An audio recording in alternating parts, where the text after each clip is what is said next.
Exercise 6.05. Hi there, and welcome to Cross Creek Riding School. Before we go over to the horses, I can see you're all itching to get riding, which is great. We need to go over a few ground rules. If you break any of these basic rules, you will either hurt yourself, or if you don't, I will most likely throw you off the course.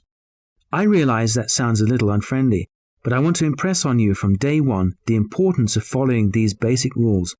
If you do, you most certainly will be safe and enjoy your riding to the full. That's the purpose of the rules, however mean I may sound.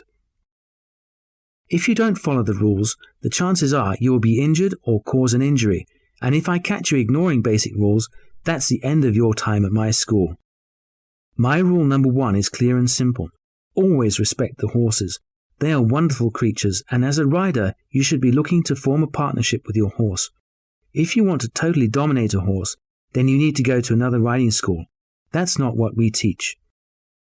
The next rule is really 2 rules.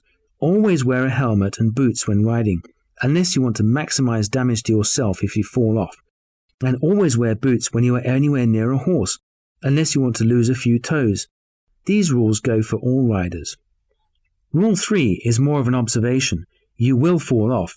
I hope you don't fall off immediately, but someday, sometime, probably when you least expect it, you will fall off a horse. Even the greatest riders in the world can tell you painful stories of taking a tumble. You don't make an omelette without breaking a few eggs. It's that simple. Another rule is that when you're around horses, particularly if they are even slightly agitated or uptight, walk closer to the horses rather than farther away, especially if you're behind them.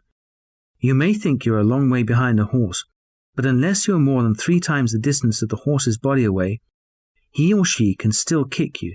It is not a pleasant experience. I learned the hard way, unfortunately. This next rule should be common sense. No screaming, no yelling, no shouting anywhere near the horses or this riding school. Keep your voice down. You do not want to shock the horses, and I do not like shouting either. You might think that the most common mistakes people make are technical ones, such as mounting the horse incorrectly, sitting with your weight in the wrong place, or whatever.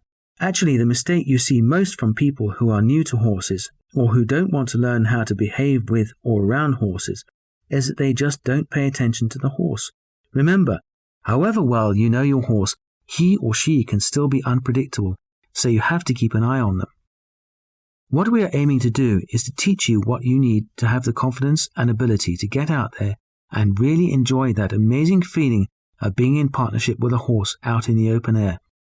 That's my final rule, and it's probably the most important one overall. Enjoy it. Riding is fun.